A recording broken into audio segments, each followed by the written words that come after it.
author and a public speaker. My company name is Ashe Media and Publishing, but we prefer to go about books about Bohanna. The reason I'm actually here today, I met one of your other co-workers. I was across the street during an event.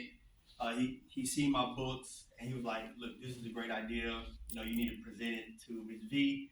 Ms. V was like, "Hey, when you want to do it?" I said, "Well, Ms. V, let's back up. I want you to know who I am first, what we provide, and then we can go forward whenever you guys have an event or something for children. I just really want you guys to know who I am and not just me showing up and like, who is this guy?" So that's the reason I asked for this time today. So I'll be brief. So who am I? Once again, Darryl Bohanna Sr., military veteran, 6 years in the United States Army, 2 years of Army Reservist, doing Operation Enduring Freedom after September 9/11. I'm a business owner, have a master's degree from Grand Canyon University.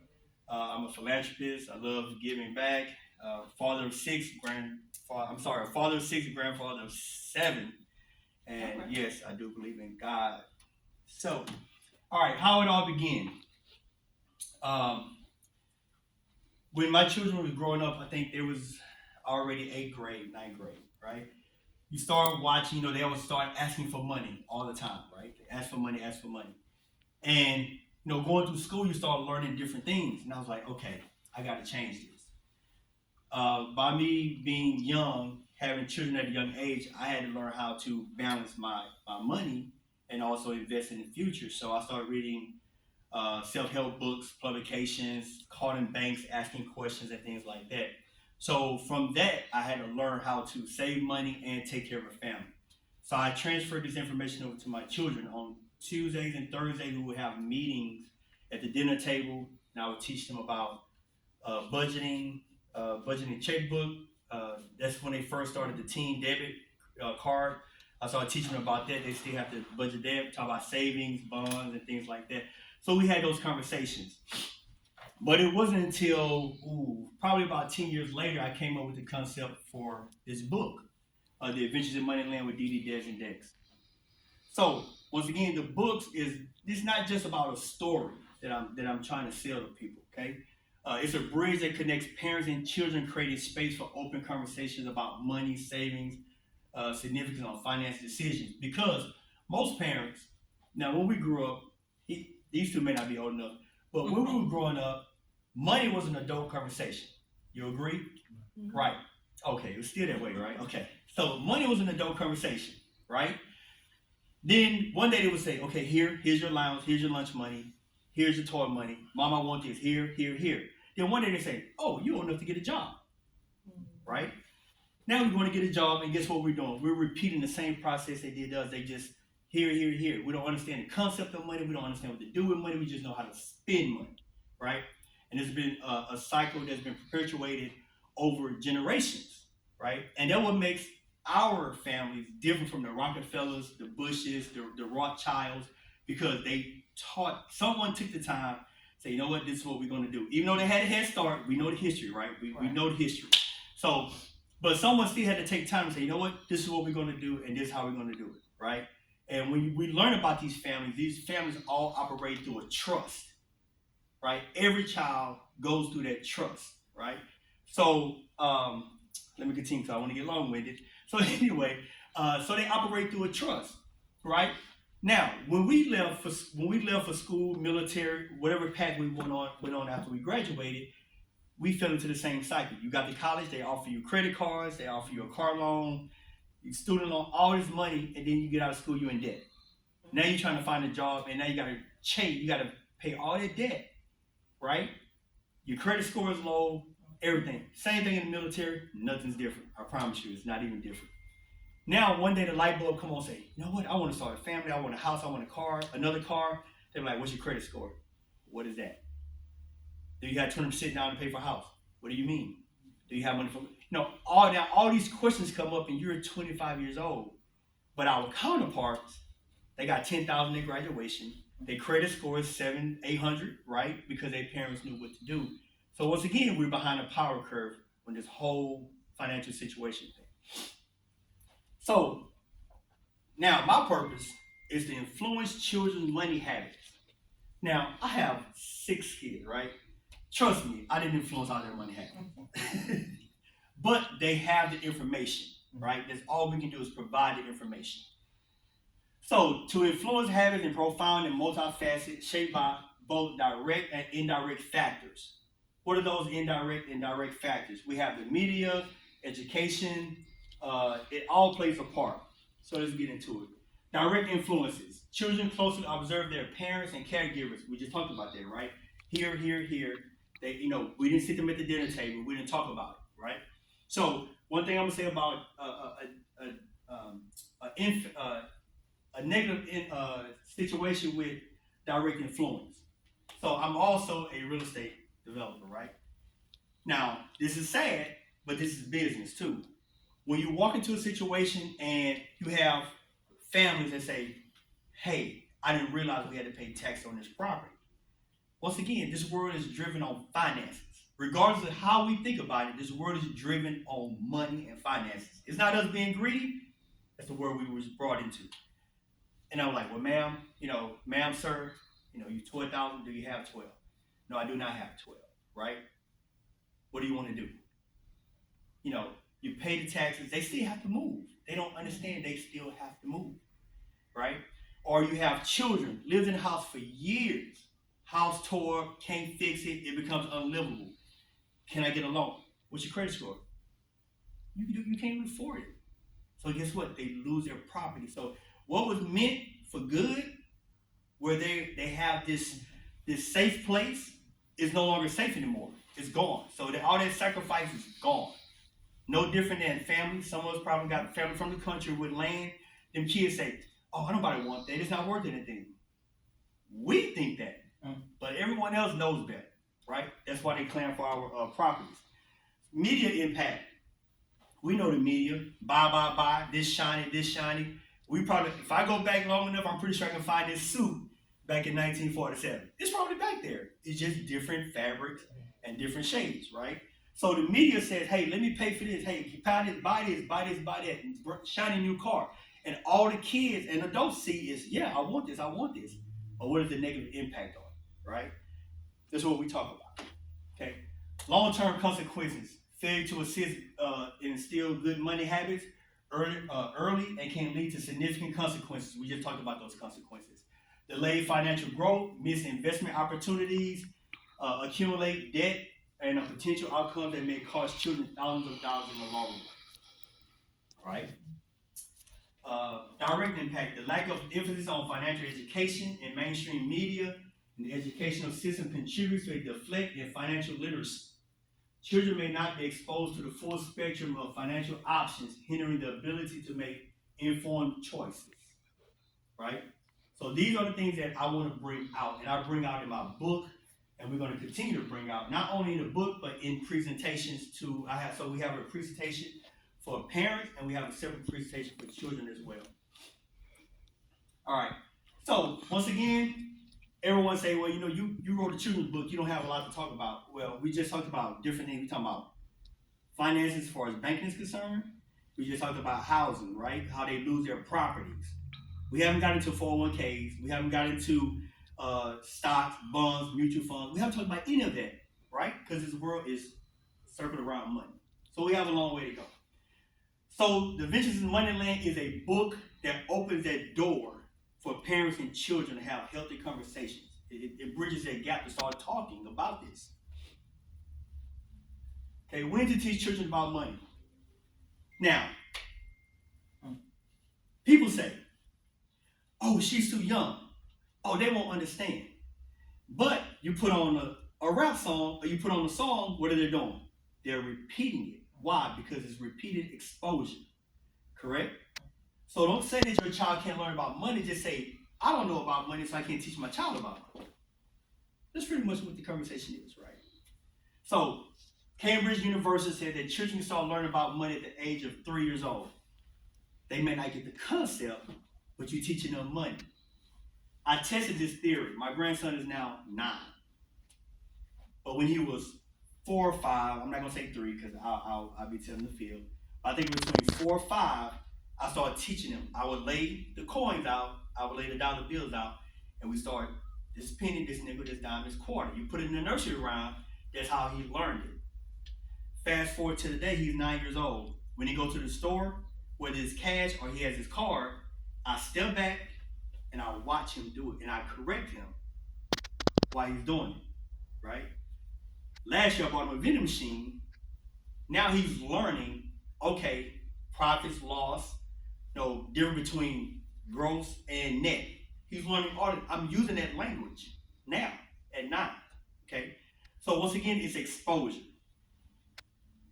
Between the ages of 6 and 12, children begin to grasp the concept of money. Mom, can I have lunch money, gas money, going out with my friends, all of that stuff, right? With the guidance from adults, teenagers and young adults generally start to earn money and make decisions on their own. Critical time to teach long-term and short-term savings. A child mind is waiting to be filled with knowledge. I tell my son like this all the time. My grandchildren's brain is a computer waiting to be filled with information. It's either going to be good or bad. You got to put it in there, okay? All right.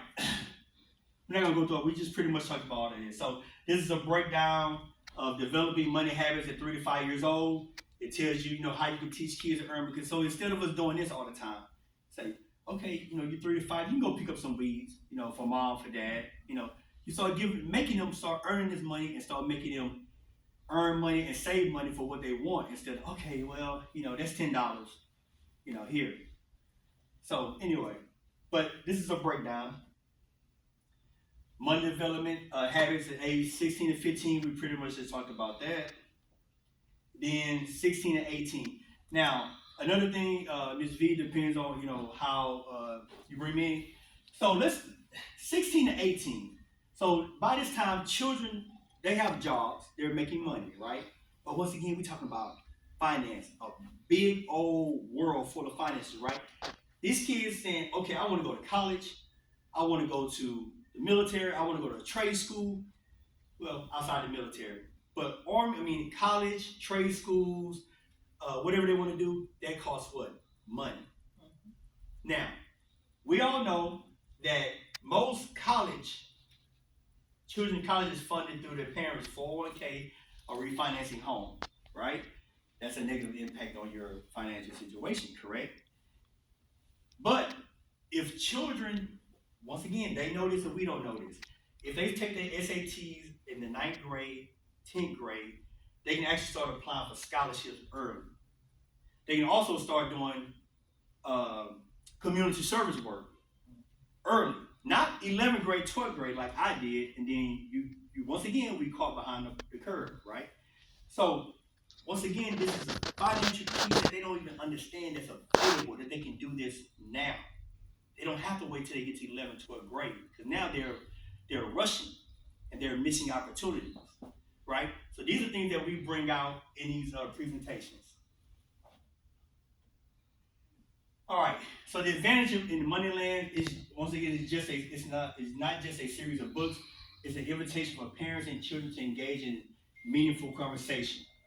While understanding the importance of the dialogue, conversations that go beyond the pages of a book and lay the foundation for a strong financial future by fostering open communication, the series empowers parents to be their teacher guide on the journey to financial literacy. So, empowering the next generation. Once again, we've already talked about it. I'm not going to repeat it. We just want to empower the next generation. Once again, we're talking about the difference between the Rockefellers, the Bushes, right? All of these people. Why we see their names all on the political campaign. You see a bunch of Bushes, right? Donald Trump, we know his father was a millionaire through real estate. But yet now he's one of the most powerful people in real estate. When he passed away, his children are going to do the same thing. You look at, I don't know how many of you guys look at football, but we talk about the Detroit Lions, even though they lost. But the lady that's the CEO is a Ford, right? And it's been in that family for years. They never let it go since, I forgot what team. But we familiar with the name Firestone. But a Ford married a Firestone. But guess what they own? They own Firestone tires. So that's why you see Firestone tires on Ford vehicles. Keeping money in the family. We have to, even though we may not get there, but when we teach our children and their children, and we put this stuff in place, they will get there, right? So image crisis. All right. So I hate to be so blunt, but this is what it is. Black people, we spend the most and save the least. This habit affects their ethnic groups as well. After we pay our bills, our mortgage, our car notes, purchase groceries, we spend our disposable income to look better than the next person. So, Ms. V, you guys are here. Most people do not want to pay $1,200 to go to a lawyer and say, here's your LLC. They think that's crazy. $1,200 for a piece of paper, you out your mind? Right? Or $1,200 for a trust. I'm sorry, $3,000 for a trust. You crazy? And I have a maintenance fee every year? Yes, you do. Right? It's an image crisis. But when you put a $1,800 purse in their hand, they feel so much better. $3,500, we're going on a cruise, they feel so much better. But what power do they have? They gave up their power. They gave it to Louis Vuitton. They gave it to Macy's, Nordstrom, all these companies, right? We'd rather look rich rather than being rich. So, let's think about it. I just gave you an example. This purse here is $1,800. This purse is $43, $25. But that's the stock price. I'd rather purchase the stock than this. Why? Because this pays dividends. Once you buy this, it's done. Now you got to find a thrift shop or secondhand shop to try to resell it. And you're not going to resell it at those prices. We have to change our mindset. And that's what we want to teach families and children. Once again, it doesn't matter if I don't become a billionaire, but if I can change the trajectory in my family, then I've left the family better than I found it. Same thing here. We love Nikes. I'm a Nike guy as well. These shoes are $180. That's not including tax, shipping, right? This is the stock. I'm gonna pay a $5.99 transfer fee or whatever fee they have. So I'm out $115. Well, I'm not out $115. I'm gonna pay $115 to execute this trade, but I'm gonna spend $200 to execute this purchase. We have to think about that. So, financial crisis. According to the Federal Reserve, sources from the source from www.debt.org, published by Nobel Fay, American household debt hit a record of $16.9 trillion at the end of 2022, and is up $2.5 trillion since 2019. According to the Federal Reserve, if you had to write that check, it would look like this: $16,960 million. America owes $986 billion on credit cards, surpassed a pre-pandemic high of $927 billion, $11.92 trillion in mortgage, $1.55 trillion in vehicle loans, $1.6 trillion in student debt. Okay, so once again, we know we have to live. We need somewhere to stay. We gotta eat. We need a vehicle, right? Those are purchases, right? But once again, all those purchases necessary. Example, when I was married, I was deployed, and my wife said, "Hey, there's a house. I want to, I said, look, whatever house you want, just buy it, and I'll just buy it, right?" So she brought me 3 homes, and she said, "But I really like this one." She said back in 2006, it was like $200,000. And then she came back, she said, "Well, there's a bidding war on it." I said, "Well, I'm not going to fight no war over no house. Go find another one." Right? So, of course, she gave me grief. She found the second house, the second home in the 3 choices, she chose that one. Then we went into a recession. So guess what happened? Right? Yeah. It loses value. Right? So this is what we have to teach people. It doesn't matter what the bank say and what your realtor say. They want money. You qualify for $500,000. Congratulations. But I don't need $500 worth of house. I need $300,000 and I'm done. We have to start thinking like that. Do you really need a Mercedes or do you need a Toyota? You're just riding around putting miles on it. What are you actually doing with it? It's up to that individual. They have to know their financial situation and they have to know what's real, right? If you can afford it, congratulations. But you have people that's trying to look like it and it's really not, right? Anyway, so this is where we are, financial crisis. All right, the call to action. Parents and caregivers play a pivotal role. Like Ms. V, you know, this. When I learned more about it, of course, I went to the website and looked. Great, right? Because we have people that I don't know if they say it out loud here, but they may not see hope, or they start going in this cycle. We've all been in a cycle.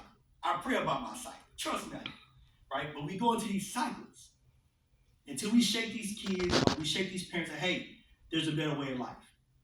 There's a better way, right? It's not going to be easy because we're behind a power curve, but there's a better way, all right? Media literacy, educating children about the persuasive nature of media messages, fostering critical thinking skills can help them navigate marketing pressure. Okay, we have to teach them. Once again, I'm not going to repeat myself, but we have to teach them that media just wants you to spend your money. Right? There's negative media, there's positive media. We have to dig for positive media, right? Financial education initiative. Advocating for and participating in financial education initiatives can help address the broader issues with the financial literacy deficit.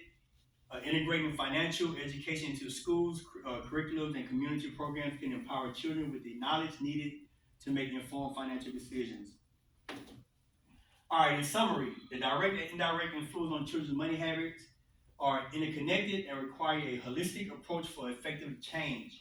By promoting financial literacy, modeling responsible behavior, and fostering critical thinking can empower the next generation to make informed and beneficial choices with their finances. Ooh. All right, so these are my social media and company website. Once again, ladies and gentlemen, it's not just about selling a book, right? We have more to offer, but the book is a opportunity where parents and children can sit down and talk to each other, right? And learn this information.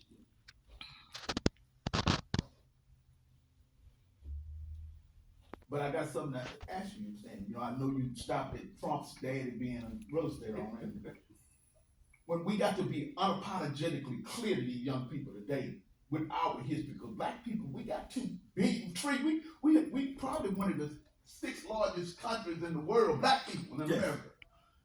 With trillions that we don't know how to spend the money, we give it right back to our slave masters. What, 3 hours after we get it from it? Actually, 6 minutes. 6 minutes when we get it from it. So we're one of the people. I didn't want to bore you. I could have kept going. But see, in this day, me personally, I'm always passionate about what I'm doing, especially dealing with black people. We got to be clear with them, because we know all NBA players, 4 years after they have to leave, 4 years after they have to leave, they broke. After getting $100 million, $200 million contract. You know what I'm saying? Vince Young, which is my nephew, married his sister. You know, he getting $53 million contract. He broke right now. So when we dealing with black people in this public school, they're teaching them how to be what? Workers. The public school teach our children how to be workers. When we come to dealing with our families, I was a car salesman. I sold cars for like 10 years. You know what I'm saying? We know how important credit scores are. You know what I'm saying? So when we educate our children at a young age, coming from a family that never learned how to manage money because they was taught in school how to be consumers and be a job and a worker, how do we, in this day and time, dealing with this note that we talking about money, to let them know that how important it is to, from your point of view, as a family man's point of view, how do we get that message in on how we save money, invest money, to where it comes back to black hands, black families, black communities, which we got the biggest example in our community that could start. Well, yeah, if you're in the churches, we get in the church every Sunday, we deal with some of the minds in the churches. That's what we need to change. Yes, sir. Do you agree with me? I do. So how do we, in this day and time, knowing that media is very, very strong influences on our young people when it comes to dictating their fashion, their views, you know what I'm saying? Do you give your presentation in a form specifically let black people know how we are caught in this trap? Yes, sir. I do.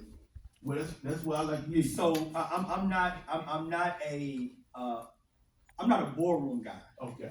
I'm not a media guy, Okay. right? I don't have to be politically correct. Okay.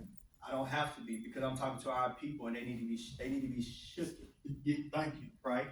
Respectfully, because Yeah. you don't want people to feel bad, right? Well, sometimes we gotta hit the pain to bring out deal with those feelings to We get do. to the problem. Yes, we do, right? But we're talking to Emotionally 30 broke down people. yes, and we're talking 30, 40-year-old people. And you say, hey, you can start, but then you be like, we're dealing with inflation. Wait a minute, I got more month than I got money, right? But once again, I didn't want to bore you, but my 6 children came before I was 21 years old. Okay. Right? So my concept is I put the roof on the house before I laid the foundation. Okay? So now I had to, like, okay, I got this paycheck. I got 4 people living in my home. I got 3 people living outside of my home. I got married, you know, I did the right thing after I, you know, deal with them. So anyway, so I got this paycheck. I said, okay, I was only able to save $25 per paycheck. Right. That was it. It was it. But once again, not being funny, ladies, apologize. Women, they like stuff, right? So now I got $25. I gotta buy her some, hope to keep her quiet for the next 30 days. Not saying pacify, I'm using the right word. That's what it is. Well, you know what, hold your point, stay with your point, because, That's and what I'm it gonna say is. this You got pacify. because we talk, and Reggie speaks to this all of the time when we're dealing with parenting issues. And I was just talking about, you know, we do parenting classes and anger management, but the parenting piece, especially for young men, is, and not just young men, I just had a gentleman the other day, it was, you can pick your child up, but what about this amount over here? It didn't match what you gave me 2 weeks ago. Right. And so those are real things that I don't think you need to pound it, because if we don't, as Reggie talked about, the speaking truth to power, you know, people walk around with their eyes wide shut.